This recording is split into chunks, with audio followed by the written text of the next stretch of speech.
Hey, my name is Brent here on Cloudy with the Chance of Meeples. Today we're heading to London at the end of the 19th century, a game of cat and mouse in which one player is the investigator, the other is Jack the Ripper. Today we're checking out Mr. Jack. Cue the thunder.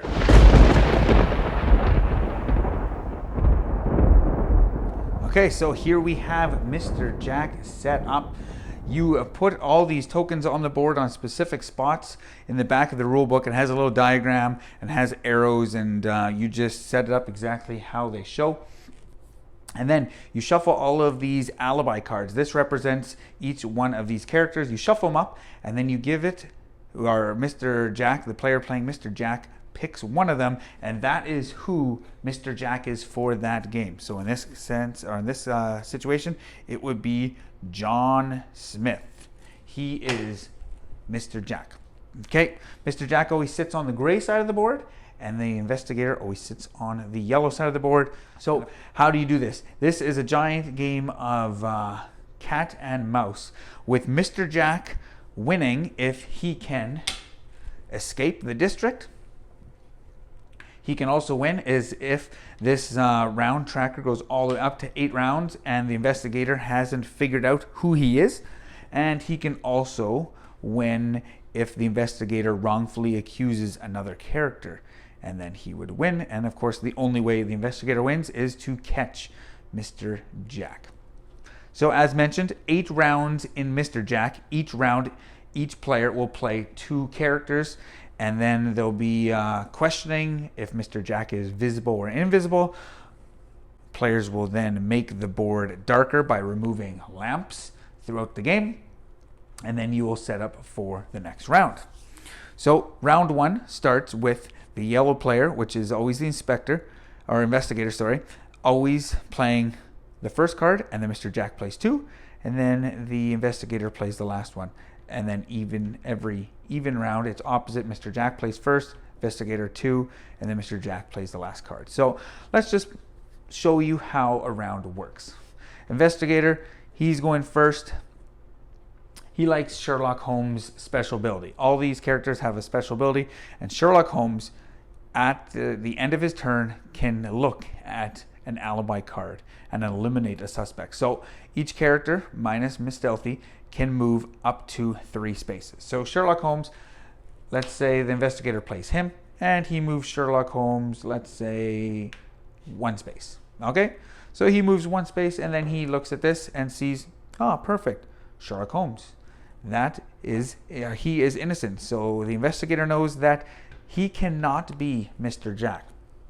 Then it would go to the player acting as Mr. Jack. They will play 2 out of these 3. So let's say they play Inspector Lestrade. Again, he can move 1 to 3 spaces, never through any buildings or through gas lamps. And then at the end, he moves one of these 2 barricades. So the player then takes Mr. Lestrade and says 1, 2. Anytime you're on a sewer, you can jump to any other sewer for 1 action. So he started here, so it goes 1, 2, 3. And then he would move 1 of these. And then Mr. Jack, he's thinking, he's going to move himself, which sometimes is a good idea and sometimes is not a good idea. But in this case, he's going to move himself, and he's going to go 1, 2. He's going to go stand beside Mr. Sherlock, and then his special ability, or not special ability, his mandatory action, he has to move 1 of these 2 gas lamps, and he can move it before or after he moves. So he's going to take this one, and he's going to put it, let's say he'll put it here. Okay, and then finally it comes back to the investigator, and he's got no other choice but to play Miss Stealthy. She can move up to 4 spaces and through buildings. So Mrs. Stealthy could go 1, 2, 3, 4 if she wanted. Or she could go 1, 2, 3, 4. Let's just say that. Okay, all the characters have been moved, the 4 that are available. Now the investigator asks Mr. Jack, are you visible or invisible? And this is important because Mr. Jack can only escape on the round in which the previous round he was invisible. So how do you see if he is invisible or visible? Well, anytime a character is either A, beside a lamppost, or B, beside another character, or C, in the line of sight of Watson's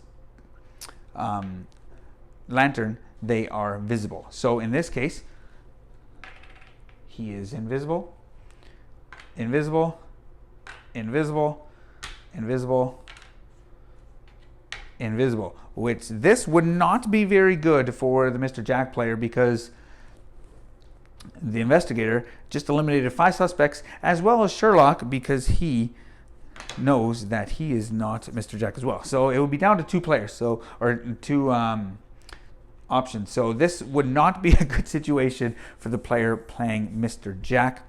So that will be the end of the round. Mr. Jack is still visible, and then you need to take off a lantern to make things darker so Mr. Jack can move around a little bit easier. You take off one after the first round, the second after the second round, and so on and so forth. And then you take the next 4 and you continue going on, which the second round, Mr. Jack has the first movement, and then the inspector or investigator has the second and third, with the fourth being Mr. Jack. I'll show you these other 4 characters and how they work. Watson can once again move 1 to 3 spaces. At the end of Watson's turn, you position the lantern, and it can never go through buildings, so this would stop here. But if it was set up like this whole row or column, would all be visible. So Jeremy Brent will be visible, but in this situation, we know he is innocent. You also have then Sergeant Goodley. Before or after he moves, he can blow his whistle and draw 3 people close to himself, or 1 spot closer to himself, up to 3. You have to move all 3. So let's say he would move 1, 2, 3, blow his whistle, and pull 3 people closer to himself. 1, 2, 3. Then you have Sir William Gull. He can move 1 to 3 spaces as well, or swap positions with another player or another character. So he could, let's say, swap like that. And then finally you have Jeremy Brent. He again can move 1, 2, or 3, and before or after he moves 1 of the manhole covers. So you got 2 here to start the game. Well, you only have 2, but you have here and here.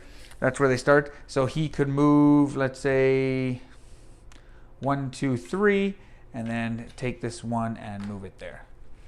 So those are the other 4 characters, and again, you keep going until A, Mr. Jack can escape, or B, he is either caught or wrongfully accused, and if he's wrongfully accused, then Mr. Jack would win. And that is how you play Mr. Jack.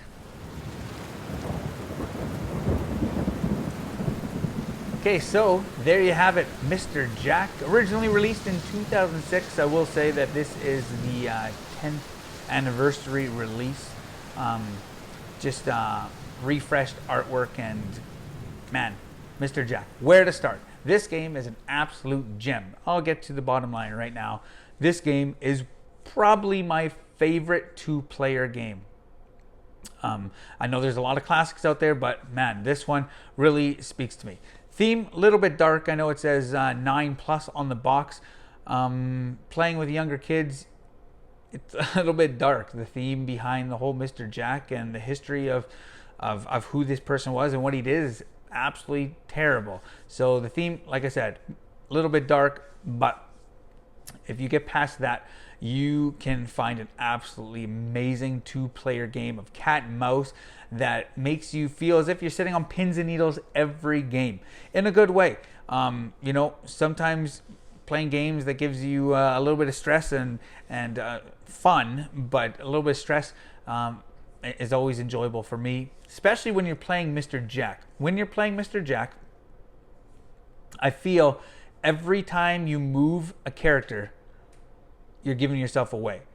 every time. It's like, oh man, you're trying to be sneaky and this and that and not give yourself away, and every move you make, you feel as if your opponent right away knows who you are. And then on the contrary, every time you're playing as the investigator, you're like, okay, it's round 2, it's round 3, gotta be careful that A, Mr. Jack doesn't escape, and B, I don't run out of time trying to figure out who he is. So it's just got this nice tension throughout the game. And some characters seem as if you should be picking them every time. Like Sherlock, you move him, you get an alibi card. So if you are the investigator, you're right away eliminating another suspect. If you're Mr. Jack and you're playing Sherlock, yes, you're eliminating a suspect that the investigator can't get. So I think that opens it up that if you have two characters that they don't know about, playing both of those and moving both those just to really mess with them is great. Like, this game is an absolute gem. From the first time I played it, I've played it almost 60 times in the last, I don't know, less than a year, since last summer.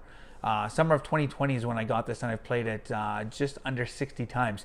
And every one of these games is just like heart racing, so good. If you are looking for a 2-player game that's just tight, cat and mouse, that every move that you make is absolutely crucial and meaningful, this game is an absolute gem. Just, oh man, I can't say enough good things about this game. I know a few years ago, or a couple years after the original release in 2006, they had an extension which adds 6 more characters that just opens it up even more.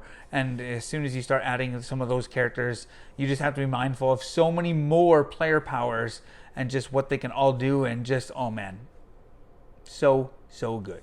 So what am I giving this one? I'm giving this one an 85% Chance of Meeples, because it's really that good of a game. It's quick. Of course, it's only 2-player, but if you're looking for a 2-player game, this is a slam dunk in my opinion. Mr. Jack, check it out. Check us out on Facebook, Cloudy with the Chance of Meeples. Until next time, my name is Brent. Grab your umbrellas. The forecast is cloudy with the Chance of Meeples.